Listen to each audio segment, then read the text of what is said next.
monde, j'espère que vous allez bien. Donc on se retrouve pour une vidéo pour de nouveau une carte en utilisant ce 2 sets de dies-ci. Je vais utiliser ces feuilles là de chez Zizix. Je vais prendre le rose le plus clair. Donc c'est le paquet qui est... attendez, parce que là je suis en train de voir d'autres couleurs. Attendez, ah non. Celui-là, il va être... Non. Donc, on va utiliser ce paquet-là. Donc, du coup, c'est le papier rubis. Je vais faire le sapin, mais je le veux pas vert. Voilà. Donc, ça, aux oubliettes. Hop. Et j'ai choisi du doré. Je vais sûrement prendre une chute de papier doré pour faire, en fait, le socle de la boule. Du papier blanc pour faire la neige du sapin. Et pour faire la boule, je vais tenter sur du papier blanc.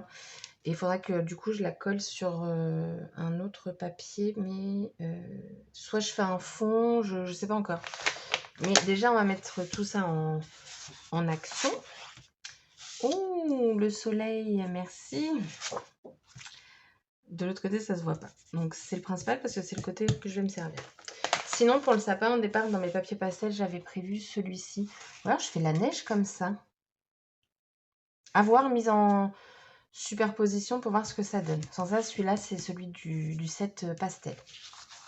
Du coup, bah, j'ai envie de vous dire, c'est parti. Moi, je vais utiliser pour le blanc, j'ai plein de chutes et elles sont dans les pochettes que je vous avais fait en astuce rangement de chutes de papier. Et franchement, c'est tellement pratique. Du coup, je vous retrouve après la vidéo. C'est parti!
carte finie. J'aime beaucoup en rose. Ça change du vert, du rouge ou je ne sais quoi. Du coup, j'ai ressorti... Alors, attendez, c'est lequel que j'ai utilisé? Je crois que c'est celui-là que je vous montre parce que j'avais sorti les deux pour comparer. Mais sinon, les deux font l'affaire. Je crois que j'ai utilisé le Crystal Glaze. Sinon, vous avez le Crystal Past. Pâte de cristal ou glaçage cristal. Mais je crois que c'est celui-là. Oui, c'est celui-là. On voit mes traits quand j'ai mélangé. Et en fait, ce qui fait que mon pochoir chouchou, lui, je l'utilise mais tous les ans. Il commence un petit peu à faire la tronche parce que ça fait très longtemps que je m'en sers. Il est en train de sécher d'ailleurs. Les étoiles sont transparentes, mais vous avez du coup... Alors là, vous ne le voyez pas parce que je scrape en plein jour. Ce qui est très rare, hein, mais en ce moment, je sais pas. Voilà. Et en fait, donc dans chaque étoile, vous avez des petites paillettes et je trouve que le rendu est super sympa. J'essaierai de vous mettre une photo, mais c'est pas évident. Mais sinon, en rose, je trouve qu'elle rend bien. Ensuite, le Merry Christmas. Alors, je vais vous montrer ce que j'ai fait. Donc, de base, il est droit. C'est celui-là que j'ai utilisé. Je l'ai simplement, en fait, comme ils sont pas très épais, leurs tampons, je l'ai plié. J'ai donné, en fait, la forme pour que ça puisse rentrer sur la boule. Enfin, sur le socle. Il y a le Y qui se voit pas trop. Je pense que j'aurais pu tamponner un petit peu plus haut. Mais après, on voit très bien ce que c'est écrit. Donc moi, ça me pose pas de problème. Je pense que vous le voyez aussi. Et du coup, voilà. Et pour le fond, en fait, j'ai repris les papiers du sapin. Donc voilà mon autre carte de Noël. J'en suis à 3. Franchement, je suis contente. Et vous voyez, ça fait vraiment des styles complètement différents par rapport à celle que j'avais faite la dernière fois. Ça n'a strictement rien à voir. Mais voilà. Moi, j'aime bien. J'adore faire des cartes de Noël. Donc, voilà. Bon, elle est légèrement plus petite. Et je les avais fait. Ah bah oui, je les avais fait vachement grandes les autres. Donc voilà, j'en suis à 3. Je vais peut-être en faire d'autres. Je ne sais pas. Voilà. Sur ce, du coup, la vidéo est terminée. J'espère que celle-ci vous aura plu. Et je vous dis donc à bientôt pour une prochaine vidéo. Bye bye!